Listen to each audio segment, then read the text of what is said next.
Welcome to Biota.org interviews. I'm Tom Barbalet, and today I have the pleasure of talking with John Daigle, the creator of AleSim. John, for people not familiar with you and your A-Life work, can you please give some discussion to your background and how you got interested in A-Life? Well, Tom, thanks for having me on. I guess I got interested in artificial life when I was a kid through reading different science fiction authors, especially Douglas Adams, who had a great imagination for how these things would play out. But I didn't actually start programming anything until about 3 years ago. So I guess there's about a 25-year gap between the time I started getting interested in artificial intelligence and artificial life and the discussions that I used to have with people and actually trying to implement some of my ideas. So I think that the artificial life ecosystem simulator is technically lags a lot behind what it should be, but I'm hoping it's a step in the right direction. You have a background in graphic design and visualization. How important do you think that is in creating artificial life? I think in terms of having people use your simulation and work with it, it's very important. I know that when I'm a programmer, when I'm working on a project, I tend to have very little patience for trying to make it look pretty because I'm spending most of my time looking at the code, and most of my aesthetics are worried about how that's built. But I think that as far as people interacting with things, it's a lot more pleasant when it's beautiful. Now, for people not familiar with AleSim, can you give some background to it and your group at Georgia State University that created it? Oh, sure. The AleSim, which stands for Artificial Life Ecosystem Simulator, started as a software engineering project for a class, and it was myself and three other students, Larry Eisenstein, Michael Ballum, and Edward Bullwinkle. And the four of us decided to try to construct a artificial terrarium initially. And as we started working on this and realizing the scale of trying to create something as complicated as a terrarium with plants and animals and those kinds of controls, we scaled it down until we had what is basically a single-celled life simulator, which at this point has been scaled down even farther to where there are only two different types of artificial life forms. And the attempt to interact in a symbiotic way. And so the idea is to try to create something that not only has artificial life, but that has life interacting with its environment, to where the life forms affect their environment, alter the environment, and then the environment in turn affects the life forms. Now, I know recently the project has changed slightly in terms of the fact that you are now taking on more of the development as a kind of solo project. Can you talk about the recent development, the improvements in usability, the kind of balanced growth problems that you've encountered, things of this nature? Well, after the semester ended, most of the other students sort of drifted away, and I took on the project. And the first thing that I got involved with was trying to clean up the code and trying to make it even more object-oriented and find ways to compartmentalize the code. And then as that happened, I started realizing that there wasn't enough of an interaction between the environment and the creatures. So what I wanted to create, if you look at the simulation, you can see that there are two species of creatures. There's one that I call the Terramecium, which is essentially a carnivore. And then there's another one that's called or rather is an herbivore. And then there's the yellow-green algae, which is the plant life. And each one is affected by the two parameters in the simulation, which is that the water has a nutrition level and an oxygen level. And I suppose anyone familiar with regular life would recognize immediately the cycle that has to happen, right? As creatures die or as creatures get eaten, the nutrition level of the water goes up, which is good for the algae. And of course, as they breathe and respirate, the oxygen level goes up, which is good for the Terramecium. And the idea is that there should be sort of a cycle, and there should be some way to create mathematically a sense of balance between these four factors, the two life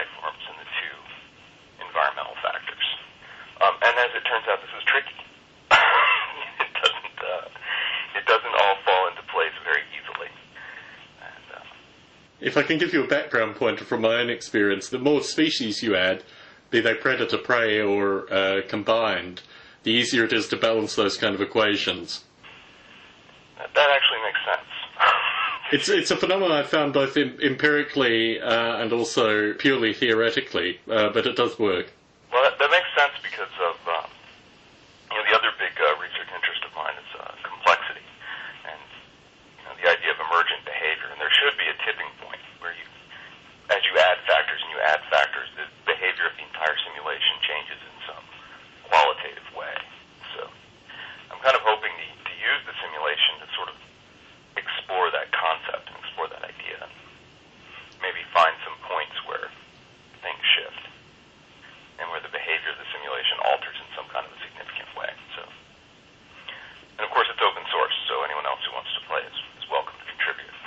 Now, in terms of genetic characteristics and things of this nature, in terms of mating and mutating the relatively fixed species that you've described, is this something that you've considered or is in current development?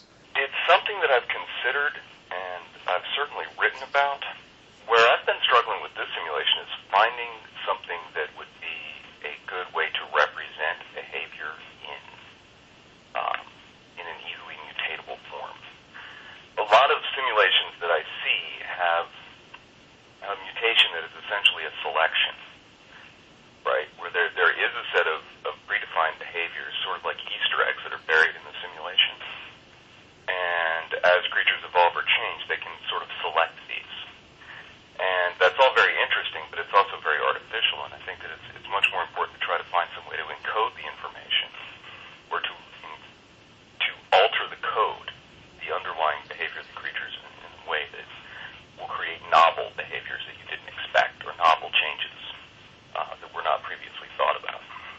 I think it's something, particularly looking at ALSIM, where even little things like the individual species that ate different volumes of food and things of this nature or consume different oxygen levels, and these things could be easily factored into genetics. Exactly, but then the question becomes, what are your limits? Because obviously a creature that didn't need any oxygen at all is going to be the most efficient, right? So how do you set the limit on that? Where do you find the point where you say, well, this creature can't, the idea is to find particular limits and then allow the creature to explore within those limits, but then also to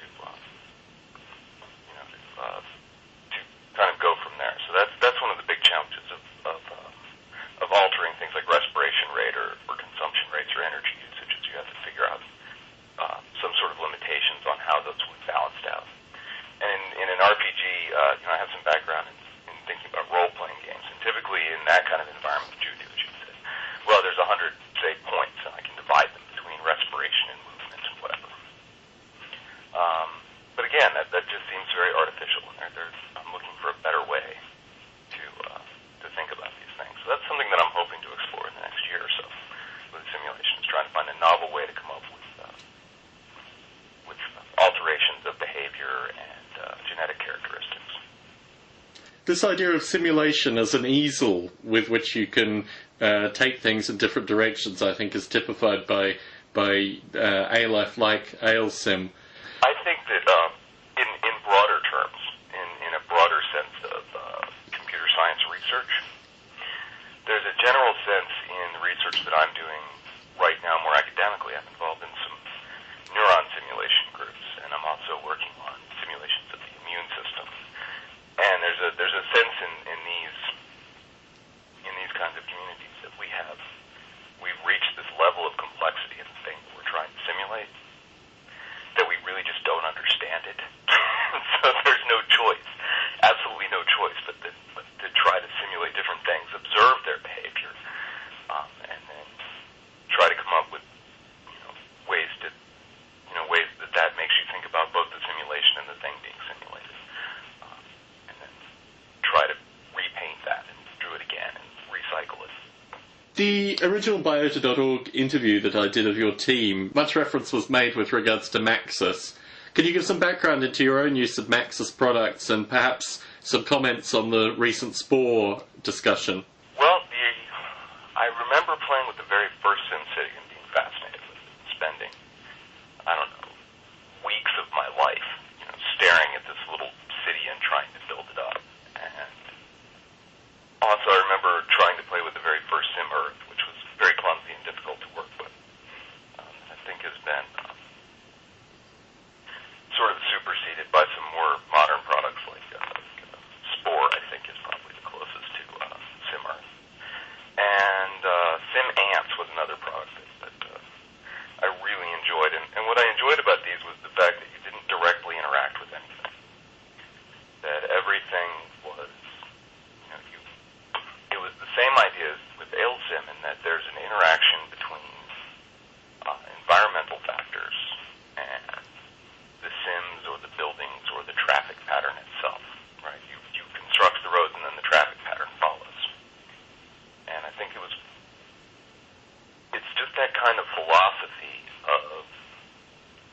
In terms of the ALAF community, you've joined it recently with a bang with the Biota.org interviews and various other community outreach components that you've done with ALSIM. Can you give some discussion to what you would like to see with the ALAF community in the future? Well, I think that, as I said in my previous interview, the big thing about the ALAF community, and especially the projects that I see on Biota, is that there's a huge amount of talent and creativity that goes into these projects, and I think that, but there's not a lot of organization. So you see most of the projects are one person working alone, or with ALS, pretty much working by myself, and there doesn't seem to be a lot of community activity in terms of forums or more frequent updates or interaction from between developers. And I think that could be very valuable, and I suppose I'm just as guilty of not interacting with my fellow developers as everybody else, because I think everybody is kind of fascinated by our own little world that we're creating. And when we have time to work on A-Life, I'll tend to go back to ALS and I'll tweak the code or try to fix something instead of maybe taking the time to reach out to other people and see what they're working on and learn from their projects. So I think that really it's the responsibility of the developers to try to find ways to interact with each other, and I think ways to do that might be something as simple as a group blog, where people just blog in one place about what they're working on. Everybody is working and reading in the same area. To kind of function as kind of a community newsletter. And beyond that, that's essentially it. It's just to try and foster some kind of interaction, learning, tips and techniques, those kinds of experiences. But as far as the community itself, I find it just amazing the kinds of projects that people are working on and the amount of effort that some of these projects take. It's just amazing. In the original Biota.org interview, you asked for an RSS feed, and somewhat ironically, this podcast is an RSS feed. So, slowly but surely, I think Biota.org is trying to follow your dream. In terms of any final thoughts for this interview, do you have anything you'd like to add? I think this is a really exciting time for A-Life. I may have mentioned that one thing that I'm working on for my master's thesis right now is an attempt to simulate the human immune system. Something like that is such a vastly ambitious artificial life project involving, about 16 different species of creature and any one of millions of different environmental variables. But it really is an artificial life project. You're trying to take something that's a living thing, make it work, or in an in silico environment. So I think it's a very exciting time for A-Life, because I think we're starting to get the kinds of, number one, the kinds of algorithms that we need in terms of particle swarm optimization and other algorithmic techniques, genetic algorithms, support vector machines, just ways of looking at the computer that allow you to do very complex things. We're getting much more power, so you can do a lot more on a desktop machine than you used to, certainly. I remember my first computer had 64K. And so I think it's a very exciting time. I think we're going to see moving forward in leaps and bounds, and maybe some of these ideas that we have about complexity and emergent behavior will sort of apply to the community as a whole. There will be some real paradigm shifts. So I'm very optimistic. I think good things are on the horizon. Thank you very much, John, for the opportunity to interview you.